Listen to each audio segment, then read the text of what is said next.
Thanks कि आप सब आए, बड़ी खुशी हुई इतने लोगों को देख के कि अल्हम्दुलिल्लाह पलास जो है ये बहुत से सालों का निचोड़ है जो हम यहाँ तक पहुँचे हैं। रही बात कैंडिडेट की, मेरा ख्याल सभी सीनियर हैं, सभी काम को जानते हैं और मेरे से बेहतर तो कंवर साहब जानते हैं माशाल्लाह। कंवर साहब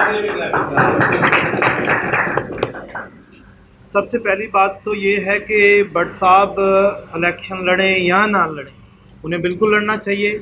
मैं भट्टी साहब के लिए एक बात कहना चाहूँगा, पीछे इस इमाम के मुँह किबला शरीफ, अल्लाह अकबर।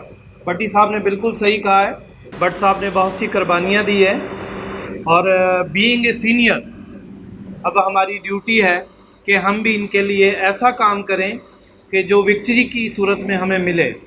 और ये सर ने अभी इन्होंने ये एक हमारे इधर थे, इन्होंने एक बहुत अच्छी बात कही कि अ लिटिल बिट यूनिट की कमी है और सब कुछ ठीक है अल्हम्दुलिल्लाह, और हमें पॉजिटिव वे में चलना है। जिस तरह अल्लाह ताला ने मुझे आप सब दोस्तों की एफर्ट से जताया, इसी तरह हम सब भी मिलकर एफर्ट करेंगे तो भट्ट साहब इंशाल्लाह विक्ट्री की दुआ देंगे। Thank you. Bundle of thanks.